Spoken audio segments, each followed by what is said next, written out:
Yes, so I like making baskets. I have only been doing it for about a few years, but it just sort of happened out of,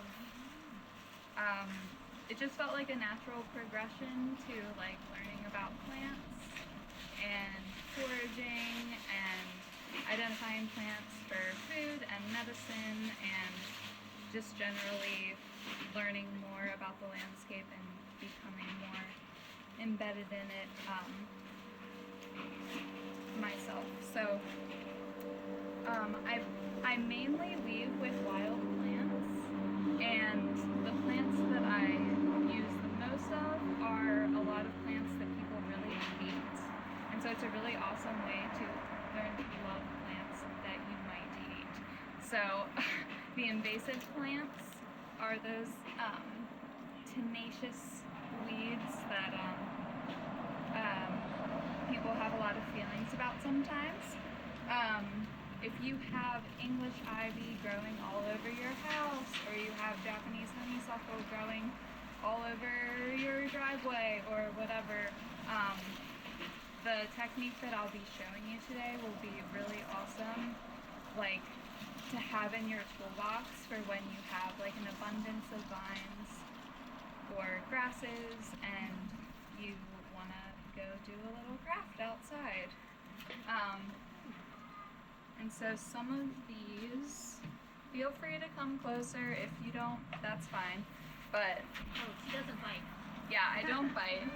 I did want to show you guys some examples of different plants and what they look like when I've been storing them to use for baskets. So this is Japanese honeysuckle, and when you see it out in the world, it has like very scraggly, Thank you. Scraggly bark that kind of peels off in long strips. It's a very beautiful plant. This way and they can make it good. Does anybody know what I'm talking about? Japanese honeysuckle? Okay. The process. Honeysuckle that we know and love, but it's invasive, so. Sure. Yeah. So the process with that one, it's one of my favorite materials, and you see it a lot up here. This is some thicker pieces of it. These both have some more fine, thinner pieces, and it's just a really beautiful, flexible material. And you might be wondering how I got it to look white, because this is not how it looks. It is a pretty involved process. You basically have to coil up your vines and boil them for like 3 or 4 hours, at which point you can take like a rag and strip all of the bark off. And if you don't boil it long enough, they'll still be like green crud. And if you boil it long enough, it comes out really white and clean. And it's very beautiful, and it is very, very flexible and fun to work with. As it gets to be like bigger, older, it's super duper woody. Feel free to come feel any of these, but this basket is really strong. And this was meant to evolve into some sort of backpack or something, and right now it's literally my waste bin. It just has like scraps of stuff from when I'm weaving. Japanese honeysuckle is a great one. English ivy I talked about a little bit too. These are some English ivy baskets if anybody wants to pass or English ivy is also a really great material. It's also super flexible and very beginner friendly.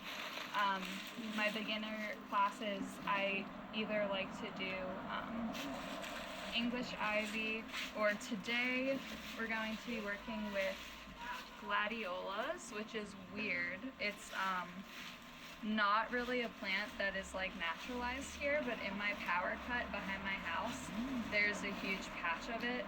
And it's in the iris family. I actually thought it was iris the first year that I wove with it. And I don't have an example of a gladiola basket because I have gifted all of them, so we'll just have to see what happens. Sometimes it's fun to not know what's gonna happen. And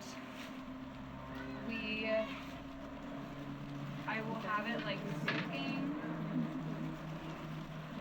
and it's gonna be really flexible and really fun to learn if it's your first time making a basket, because this is hard to break. It's not gonna snap. You're not gonna poke yourself in the eye with a twig. Like you're gonna be good. With the ivy, this Gladiola, yeah. with the ivy, do you have to do the same thing? Boil it for a couple of hours? No, so the honeysuckle, people do weave with it with its bark on, but because it comes off in these like little shreddies, it gets like they look beautiful, but it has like a very like rustic quality to it at the Okay. end, because there'll be little like messy bits everywhere. And I just think the white, it's like bone. It's very striking and beautiful to me. So I go through that process. Some other ones you can weave with.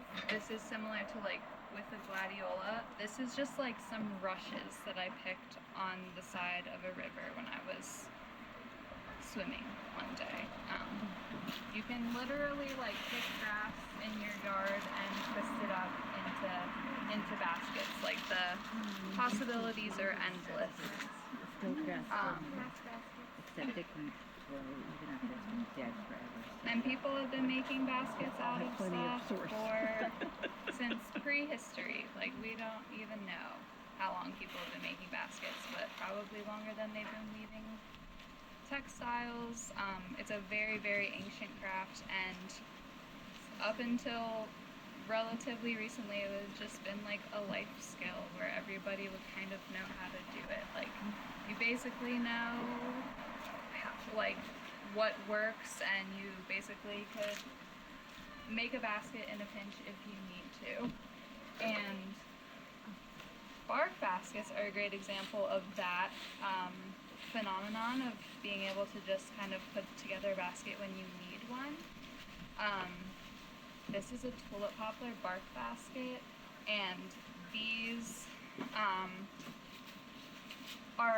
were very common in Appalachia as berry baskets, because you might be out walking around, and during berry season, if you came upon a bunch and you didn't have a basket to carry your berries in, it would be during bark slip season for tulip poplars. So you could strip a little piece of bark off the tulip poplar, and you can put a basket like this together in like 5 minutes if you know what you're doing.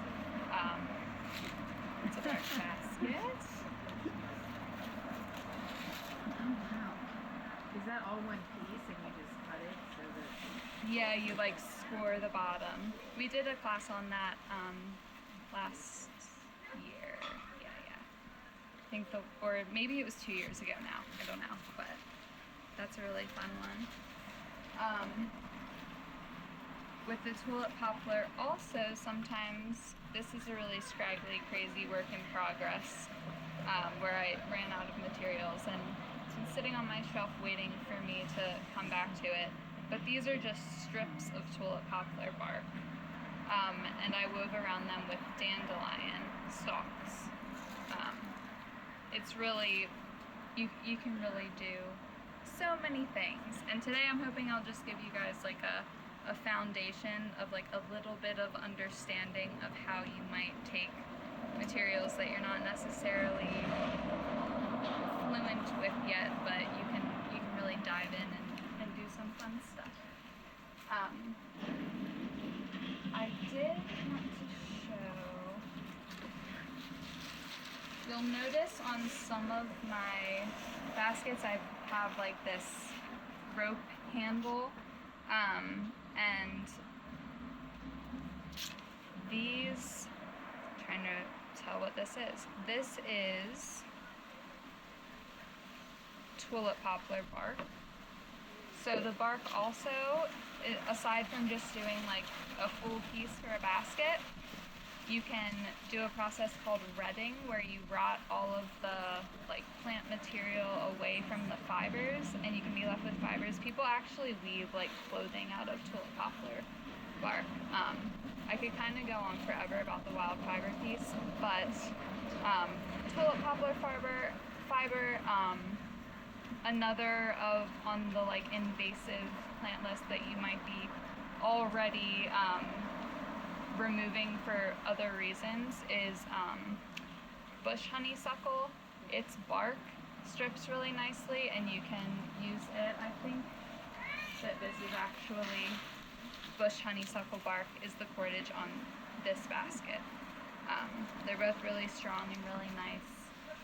Some people will make baskets that are essentially cordage that's then coiled and stitched into a basket.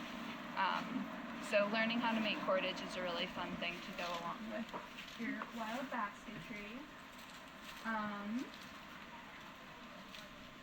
I think that's generally what I wanted to show you guys. And I'm going to start making a basket, and you all can follow along with me. I have some awesome books up here if you guys want to flip through, hang out, get a snack, like, feel free. Oh, wild willow. Okay, so most of our European ancestors were making a lot of willow baskets.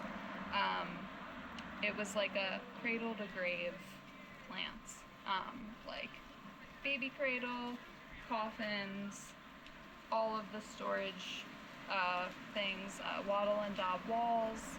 Willow was a huge thing. It still is. But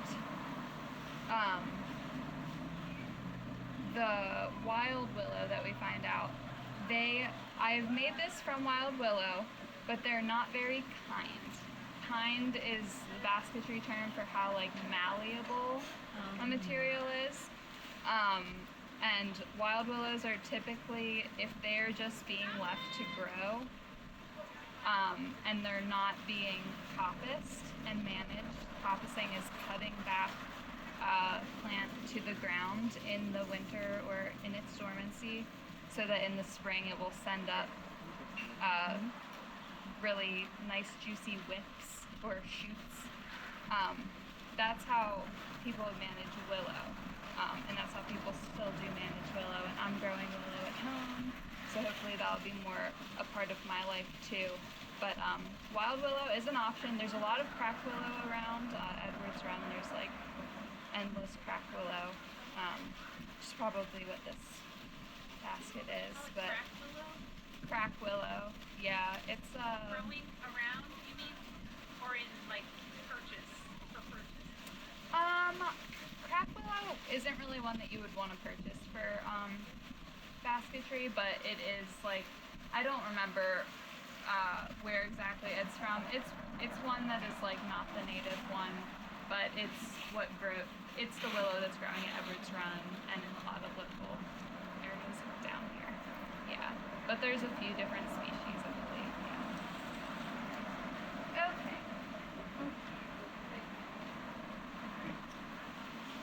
So I've been having my stuff soaking. There are a lot of materials where just the preparation before you get to a place of being able to make a basket can feel quite extensive. Like with willow, you harvest, you let the I don't know why I can't don't know what to call them, but like the whips of willow, you let them like cure ideally so that they really get like nice and dry, and then when you rehydrate them, so if you're working with like a fresh plant, it will shrink when it dries, and there'll be lots of like the spaces that are left behind will be a lot more pronounced if there's a lot of shrinkage. So usually with most materials, you're drying them completely, and then you rehydrate when you're about to weave. It's quite extensive with willow. And it's super duper fast with something like iris or gladiola, because I actually am like over soaking this right now. All you really have to do with these leaves, you can do it with daylily leaves too. A lot of people have access to a lot of daylily. You really just need them to be a little moistened, and they're super flexible and fun to work with. This is like not true to form at all for me, but I was gifted some commercial reed, and that is what we're gonna use for the spokes of our basket, which I thought I might wait until the class to go over terminology. I probably will. I'm just gonna start showing you guys things. How long do you soak it to rehydrate? For the reed, or in general? So with like English ivy, I will soak for at least a half hour if it's like somewhat fresh. If it's been dried for a really long time, I'll soak it overnight. For willow, it's customary to soak for a day per foot. So if you have really long pieces, that's what makes it such an extensive process, is you have to know in a few days I have to leave my basket, which is kind of hard for a lot of our like routines nowadays. So when you're drying stuff, do you have it, like if you have it in straight pieces, then that's going to be hard to rehydrate. Do you make it in curl and like? Yeah, I know what you mean. So for the vines, yes, I'll always, like with this, I will coil each piece into a little thing, and then I can either like hang it and store it on a string, or at least it's in a little coil so that when I've soaked it and I look at it, I can tell this is like, you know, not that long of a piece. And some of them, I don't have a lot of great examples in here, but sometimes it'll be like a really nice fat, like thick wreath, and I'm like, oh, that's a super duper long piece because it made a nice big coil. But yeah, I'll coil them up. The willow you can't coil up. I mean, it's like you have like big stalks, big bundles of it that you have to store. So it's not a willow tree. It's a different willow plant. So there's different kinds of willows. There's like the weeping willow, Right. and then there's like all different. I think there's a couple different species. I'm not super aware of the taxonomy, but there are like, we ordered a bunch of willow cuttings to grow our own willows this year, and there's like Japanese basket willow, you know, classic basket willow. There's willows that people plant for like riparian remediation that hold in soil really well. There's kind of endless varieties of willows. Yeah. But anyway, this is commercial reed, and this comes from like Indonesia and Southeast Asia. It's not something that I buy, but I was gifted it, and it's a really great material for beginners because it's super, super, super duper kind. It's like you can really just do almost anything with it without it snapping. And so hopefully that'll be really helpful for you guys starting out today on your basket journey. Or I'm assuming, has anybody woven a basket before? Yeah? Out of what? A couple different things. I've used willow before. I've made a couple bark pots too. Oh, awesome. Then I did a retained pattern. Awesome. That's awesome. You'll have some good prior knowledge then, for sure.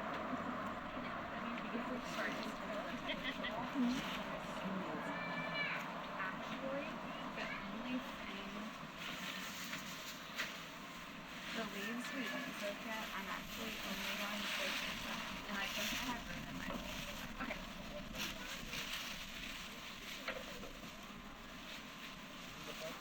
Like I was saying, there's a lot of like timing required. I'm gonna start soaking all of your materials for when it's time. So those ones that are soaked that are green, they weren't brown and they turned green again. They were green. Is that right? Yeah. So I have a bin inside that has a lot of the gladiola that I harvested this week. where there's still a lot of green on most of them. This is a bin of gladioli I harvested last year, and I waited a little bit longer into the winter, so it had turned more brown. So you will have the opportunity to, if you want to try and do like section that's green, section that's brown, but It's gonna be green when it dries. no. So you'll be able to tell what color it is when it's dry.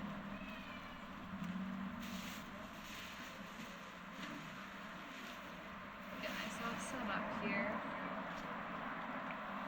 So I'm going to start my basket. If anybody wants to hover, please feel free. I'm starting off with 6 spokes, which are the uprights or kind of the bones of the basket. They're made of this commercial reed. With willow, or when I do English ivy or thicker vines very often, you will sort of cut into one of the sets and embed the other inside. It's kind of hard to describe, but you basically are like, you cut into the spoke and then the others can slide through, so it holds together. These are too thin to do that with, so we'll just have to hold them as best as we can with our hands. And the weave that we're going to be doing is called the twining weave, or we'll be making a twined basket. And I just think it's a very versatile weave that if you get into basketry, aside from maybe this willow basket, these are all twined baskets. It's just the way that I weave the weft around the board. And so when I'm first starting,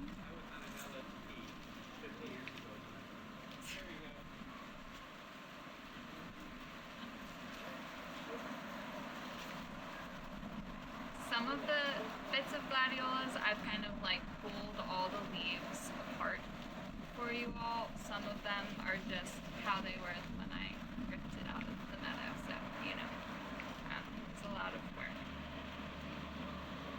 So, I'm beginning my twining weave, and the way that it goes is that everybody probably understands the plain weave of under, over, under, over. This is the same thing, except you're weaving with 2 at the same time, and they're switching places as they go around. So a really nice, like, secure way to start the basket that I like to do, you can just kind of like hold the ends to the side, and I could start with 2 pieces. I think it's a lot more beginner friendly and friendly in general to start with 1 piece folded over, and that becomes your 2 weavers. And it's anchored in place that way, it's not really going to move. It's good practice to get all of your spokes somewhat centered, but you'll have time to wiggle them too. So essentially, the twining weave is you go over and behind, and then over and behind, and around forever. It's not very complicated. So please feel free to come up and see up close what I'm doing throughout this. It's going to be very difficult to understand from far away, but I will be here, and you can hover and hover. One thing that we'll do before I give you all your stuff to start your basket is we'll practice the weave on our fingers. If anybody wants to get a piece and try that beforehand, you're welcome to, but the idea essentially is just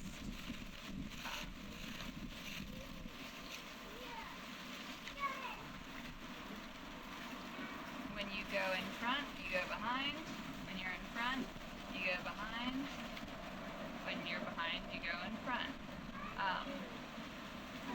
But every time you go behind, you sort of flip and switch so that the one that was behind is going in front, and then when it goes behind, it goes sort of over and behind the one that is going to come forward. And the way that you can sort of tell if you got your feet right, a little tight there, is that when you pull it out, it has a twist to it. Then I try and figure out how to not do it, and that's like way harder for some reason. But if you just kind of go like, this one's in front and now it's behind, and just, no, it's really hard to do it the wrong way. In front and behind, if you just put it behind and then you grab the next one and you go, and then you grab the next one and you go, you're not doing the switching, the flipping. That is what the twining weave is. There are weaves where you just do two, it's called chasing, not twining. And so your basket won't fall apart if you chase instead of twine. So I highly recommend learning the twining weave, as that is what we are trying to attempt today. But yeah, definitely try that on your fingers when you have time. And this is And for I will just the starting of or the twining technique for the whole basket. It's for the whole thing. And you can get fancy and, do twining on one part and then introduce new materials. But for this one, yes, we're going to do a basic basket that's twined. I think I flipped all of my guys around.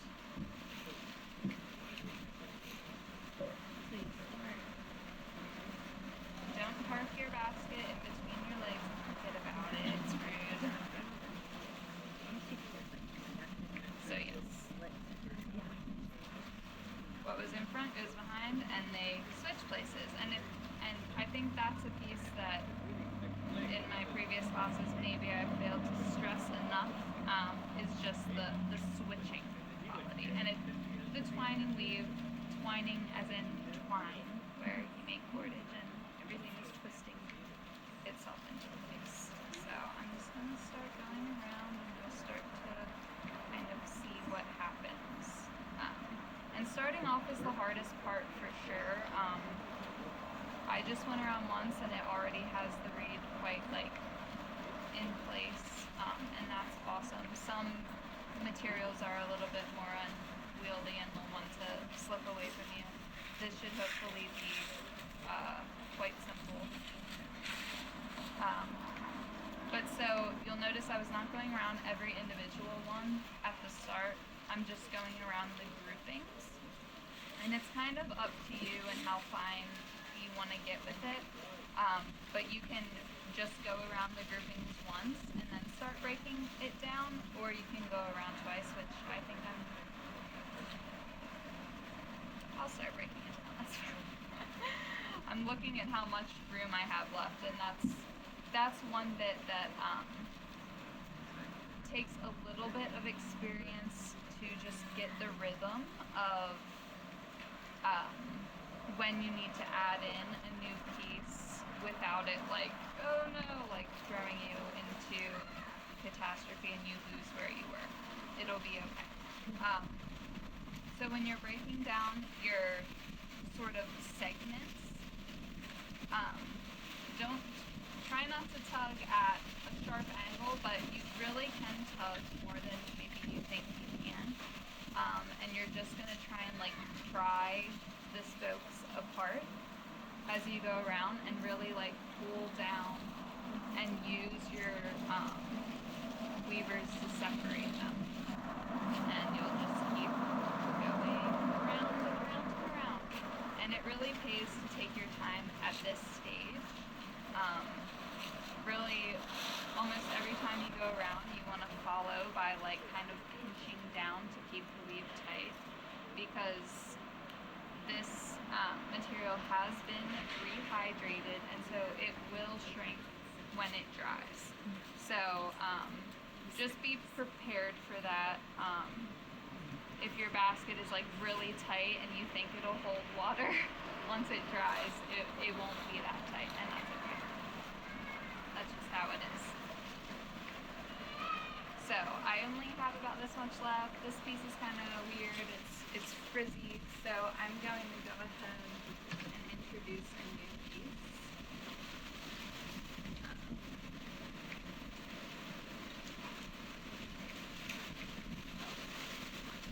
And I could take an entire bundle and use it as my piece, but because I'm in this fine little beginning, I kind of want a thinner leaf than a whole thick piece. But it'll be a matter of personal aesthetic choices.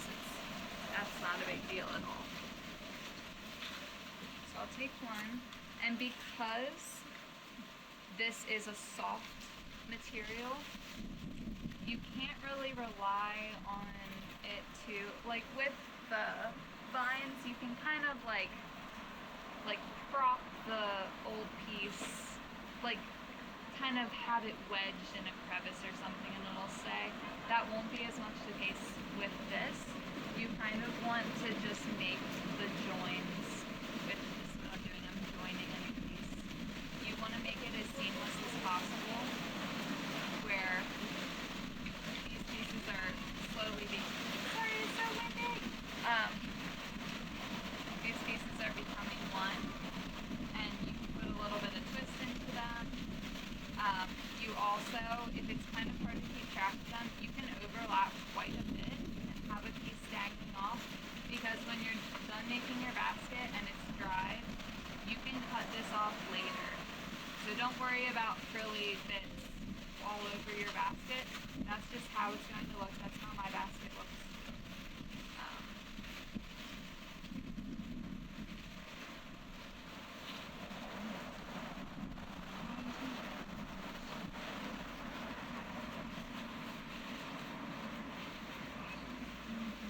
And I already forgot that I did it.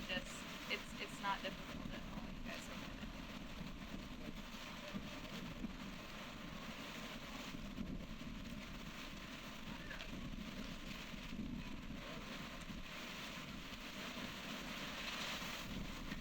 Does anybody have any questions? So, I'm not sure if I saw this right, but it seems to me that you started out with a single cross, like 4 posts, and then after the first time around, you separated those again, and now you're making it more and more separated? Yes. Okay. Yes. So I started, there's 6 pieces, so you'll have 3 pieces across 3 pieces. And you sort of have them in a grouping where you go around just the grouping at first, 1 or 2 times. And then as you go around, you start like breaking it down where you go in between the individual ones. And how many pieces do you have in that one? It's just 6 pieces. So it's 6? 12 uprights. Okay, 12. But 6 Okay, now I'm getting it. pieces. Yeah, yeah. Yeah, yeah. Okay. Yeah.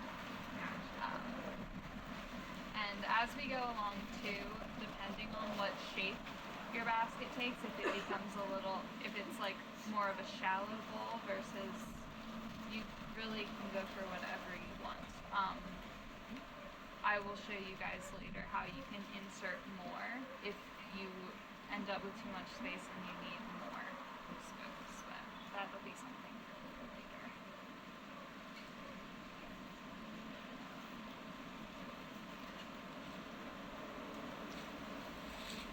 Yeah, we got 2 minutes. 10 of them? Okay.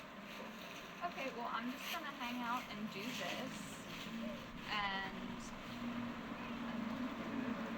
I don't wanna like, I'm gonna count.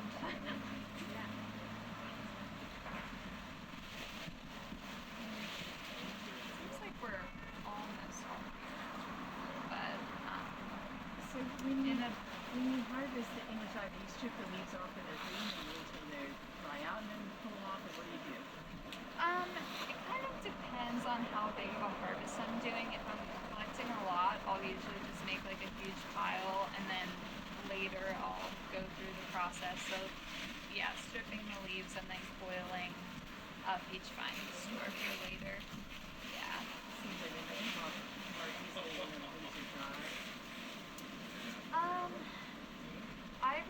kind of strip like the whole vine. It'll be almost like a little stems with the leaves come off too. Use a tool or just your fingers. I really just use my hand to like strip, and they pull right off.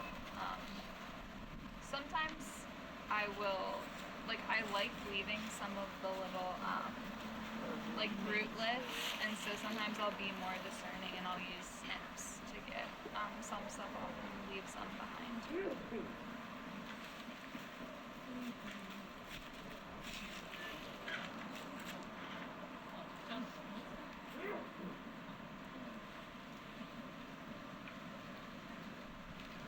Do ornamental crosses work well? Those when they're fresh, they're kind of like you get paper cuts to them. But this one, Oh yeah, I don't have much experience with grasses. I like the daylily and iris and gladiola. I haven't worked with many, and the like I showed you guys the little basket made out of brush, which is pretty similar to a grass, but the rush I actually split into little strips. was that green when you did it? 'Cause it kept the green color, so you Yeah. did it when it was green. So the reason that I have harvested the gladiola leaves when they're starting to senesce and some when they're way past senesce is that I don't want to kill the plant. So I wait to take the leaves until after they're dormant. So I think I timed it really well this year where there's still some green and there's some beautiful colors going on. But last year I waited a bit longer. That's those darker brown pieces. But it's okay to be choosy when you're going around and looking for your pieces during the class. Feel free to go for the green. Split the iris leaves into different pieces. You certainly can. Yes, I have not gone through the process of doing. Yeah, yeah. I've never woven with iris, but I noticed if you like, even after the leaves dry out, if you wait till after rain, it's really easy to pull them out. Like they, Yeah. it's really easy to Well, I usually cut mine when Oh, they're finished for yeah. the year so that I just wait till after rain. Yeah. Pull it. Can you hold it up? I want to see how the part that you wove looks. Isn't that beautiful? That looks nice. That's actually gorgeous. So would you go around the whole basket doing that technique, or you're just doing that for the starting? I am going to do it for the whole basket. So, yeah, you'll just really be in the rhythm, and once you have the weave down, it's very meditative, and you can just, you can sit and